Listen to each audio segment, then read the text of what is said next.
Imagine the person you could become if you weren't so afraid of failing.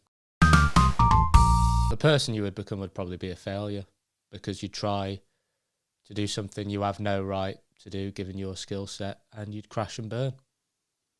Maybe literally if you're flying some sort of aircraft. A fear of failure can be a good thing. That's why I don't get into fights, because I'd lose. If I was a fucking meathead, I'd be smashing everyone right up.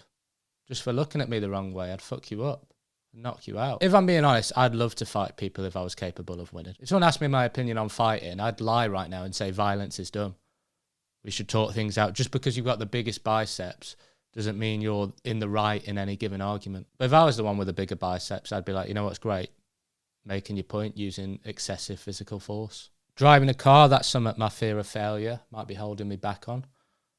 Because I'm learning at the moment, and I keep thinking about what if something goes wrong, and that's making me more anxious and making me drive worse. If I had to narrow it down, the main thing I'm scared about when driving is crashing and dying. I'm also just incompetent at driving, so that could be why I'm bad. I've got no spatial awareness. Arguably, competence is more important for success than not being afraid of failure.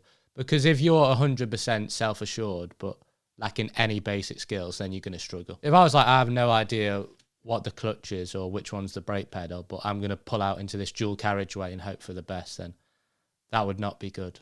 Even if I do pass one day, it'll probably be a fluke and I'll end up crashing and dying and then losing my license.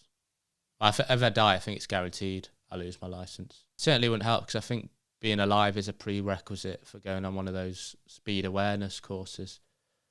So I'd just have to take the points. And depending on my previous offences, that could be the end of me driving. I think generally, though, most people are capable of doing a lot of the things they want to do. But a fear of failure is holding them back. We need to get over that. It's hard to do anything successfully, but it's really hard to do something successfully without failing along the way. Because that just means you've done it first time. That's mental. If you're successful without failure, that's just luck. But then if you've gone down that hard-fought path with lots of failure along the way, then you've earned your success. That's how you earn their success. Gareth Southgate. He took a beating, didn't he, because he missed that penalty in the Euro 96 semi-final. But then he's come back from that as a manager and smashed it for England in the last couple of tournaments. He's the second most successful England manager of all time now. Also, success tastes sweeter when there's been a lot of failure. Like when England almost won the Euros and just us doing well along the way, all that joy was amplified by how disappointed we've been by England's failures over the years. Some people are doubting Southgate again now and saying we will actually be bad in the next World Cup. I personally back him, but if he does do shit in the next World Cup, that'll just add to his character again, and it'll make him a better granddad or whatever in the future. Also, you can't replicate success that easily if you just got lucky the first time. That's why you get difficult second albums. People forget how much of their first success was luck. And when they get a bit of success, they probably get more allergic to failure because they don't want to get brought down back to earth. So they probably stop taking the risks that made them good in the first place, and then they just churn some shit out. The baseline in life should be failure. And then when something works out, you should be like, oh, that's a nice surprise. Let me crack on with some more failures. I reckon if someone's third album is the first one that's pretty good, then their fourth album will be decent as well, because you've learned more over the years. I actually hope that if you are a creative or an entrepreneur, then the first few years of it are a relentless failure for you. Then you'll have that as the expectation. People get good at things by practicing them lots and failing half the time and then going again. That's how we got to be the species we are. Evolution's basically trial and error. Nature's like, fuck me, that animal didn't work out. Then it dies out. Does evolution get embarrassed and stop? Oh, no more evolution now because we messed up. No, it gets on with it. It says, actually, that giraffe with the small neck probably wasn't the best idea considering the height of the trees around here.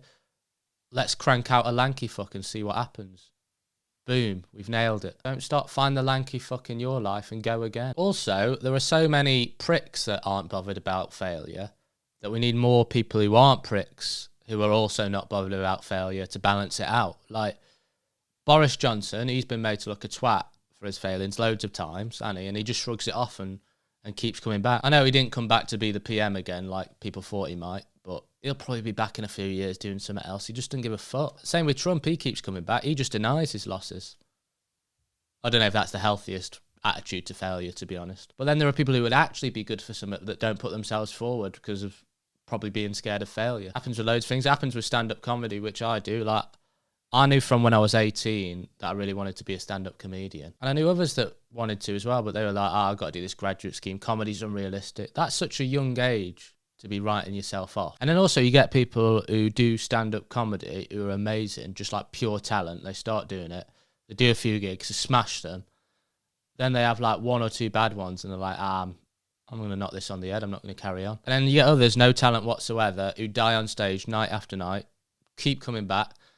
And some of them you think, you're too indifferent to failure. You need to take this feedback on board. I might be one of the second types, to be fair. I probably should have quit years ago. But I'm not gonna, baby. But you know what? I think it comes from our culture's attitude towards failure. Failure is a good thing. It's how we learn it. It's how we realise where our limitations are, where the boundaries are. Then once we've located them, we can push past them. I think for a lot of people, it's not the actual failure. It's not the failing. It's the humiliation that comes with the failure. Everyone's scared of trying to do something ambitious and then being humiliated when they fail. At least humiliation is funny. You can talk about it and people will laugh. I admire people who can withstand humiliation. I'm trying to get better at it.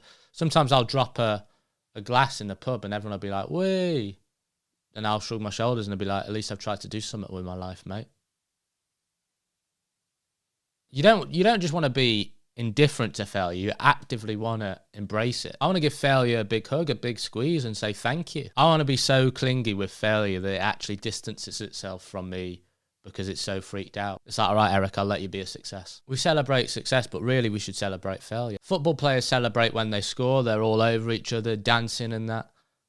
Fine, still celebrate, but the camera should pan over to the other team who've just conceded, who are also celebrating, doing knee slides and shouting, "We're going to grow from this, lads. Yes, get in. What an awesome lesson we've just learned." Fans going crazy at how much character this is going to add to their team. Someone gets a promotion at work and they go to the pub and celebrate. Why? You've not learned anything about yourself. You should have a big party after you've been fired. Congratulations, John. You've lost your job and let your family down. Financial destitution and personal growth awaits you. And also, if you fail and something doesn't work out, none of your real friends are going to turn against you anyway. If they do, they're not real friends. They're just sticking by you, hoping to benefit from your success. You also want friends that will be honest and point out your failures because they're as committed to your growth as you are. Friends will say, "I'm sorry, but that haircut is shit, mate." Or we'll take you to one side and say, "You've married the wrong person." That's another one. Marriage. We have wedding ceremonies. Oh, look how good it is that they've found each other. We should have divorce ceremonies. Congratulations, guys. You realised it was a massive mistake and you're better off apart. You've grown. Some failures you can't celebrate. For example, kidney failure. But most failures have positives to them. Don't get me wrong, you can learn from success as well. It's just you're probably not as likely to search for the lessons and analyse why something went well. You'll just be like, yeah, I'm great. Awesome. With failure, you kind of have to look at what went wrong because you feel the pain of it so much. So, I hope you enjoyed this video, but if you didn't, no worries. The pain of this bombing will be better for me in the long run. See you next time.